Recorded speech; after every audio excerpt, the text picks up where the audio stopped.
क्यों डरें, ज़िंदगी में क्या होगा, कुछ ना होगा तो तजुर्बा होगा।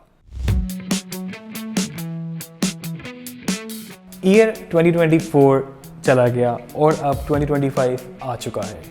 मैं उम्मीद करता हूँ कि आपका जो लास्ट ईयर है वो अच्छा गुजरा होगा और आप 2025 के लिए भी काफ़ी ऑप्टिमिस्टिक होंगे। मैं एक्सपेक्ट करता हूँ कि 2024 में आपके साथ बहुत अच्छे, बुरे और कोई चैलेंजिंग एक्सपीरियंसेस हुए होंगे। अच्छे एक्सपीरियंसेस को चलो अभी हम साइड पर रखते हैं, ऑब्वियसली वो अच्छे थे, जो कि बहुत अच्छी बात है। लेकिन कोई ऐसे चैलेंजेस या फिर ऐसे ऑब्स्टेकल्स भी हुए होंगे, उनके बारे में हम बात करते हैं। अच्छे एक्सपीरियंस अपनी जगह, जो कि ऑब्वियसली आपकी ज़िंदगी का एक हिस्सा है और वो आप सबके लिए फ़ायदेमंद होते हैं, लेकिन उसके साथ साथ टफ़ टाइम और चैलेंजेस भी कुछ ऐसे होते हैं जो कि आपकी डेवलपमेंट में अहम रोल अदा करते हैं। आप किसी भी स्टेज पर हों और अगर उसमें चैलेंज ना हो, ऐसा हो नहीं सकता। यही चैलेंजेस आपकी लाइफ में लेकर आते हैं opportunities for growth, experience, learning and innovation. अपने टफ़ टाइम और चैलेंजेस को ट्रांसफॉर्म करें अपनी स्ट्रेंथ के अंदर, और एक वक्त आएगा कि आप सोचेंगे कि अगर ये चैलेंज ना होता और आपने उसको किसी तरीके से ओवरकम ना किया होता तो शायद आप इस वक्त जिस स्टेज पर हैं तो शायद आप वहाँ पर ना होते।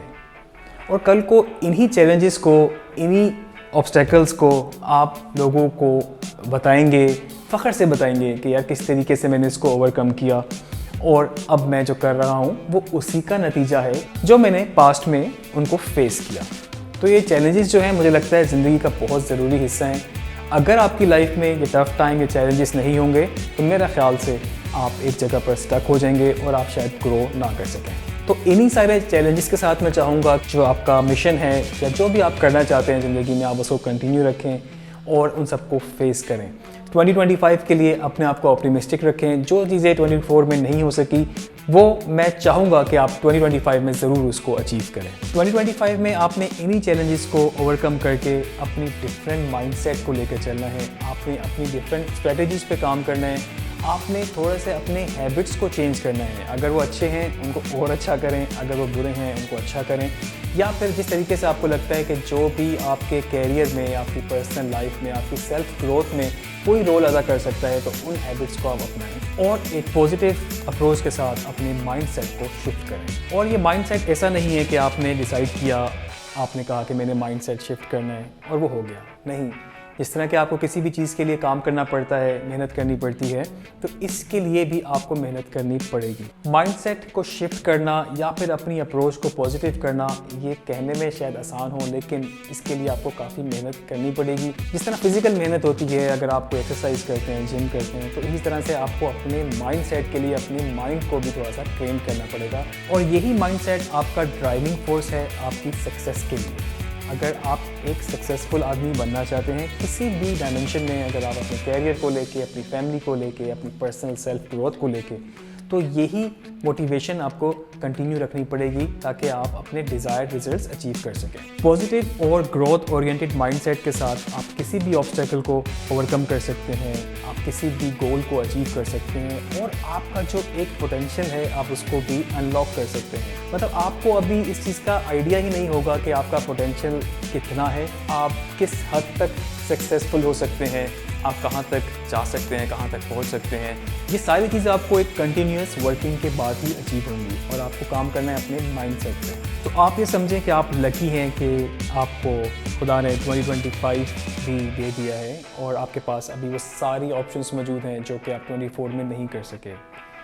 मेरा इस ईयर का रेजोल्यूशन जो है वो है रिस्क लेना है। सो मैं चाहूँगा कि आप लोग भी अपने रेजोल्यूशन को डिसाइड करें और उस पर काम करें। अगर आप भी समझते हैं कि आपको मज़ीद रिस्क लेने हैं, मज़ीद कुछ काम ऐसे करने हैं, आपको थोड़ा सा कैलकुलेटेड होना पड़ेगा, आपको थोड़ा सा अपने हैबिट्स, अपने माइंडसेट को चेंज करना पड़ेगा और फिर उसके बाद मेरा ख्याल से आप कॉन्फिडेंटली वो रिस्क ले सकते हैं। और जो रिस्क वाला फैक्टर है, मुझे लगता है कि मैं पिछले टाइम से भी रिस्क ले रहा हूँ, लेकिन इस दफ़ा मैंने सोचा है कि मैं थोड़े से और रिस्क लूँगा।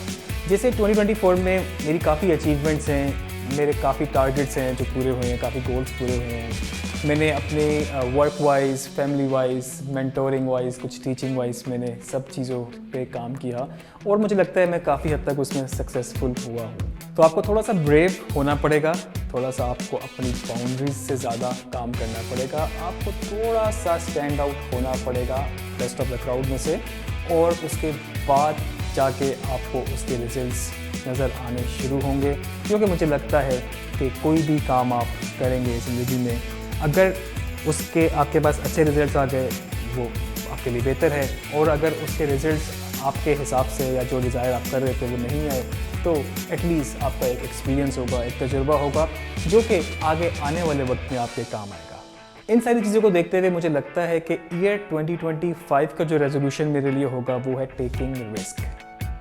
क्यों डरें, ज़िंदगी में क्या होगा, कुछ ना होगा तो तजुर्बा होगा।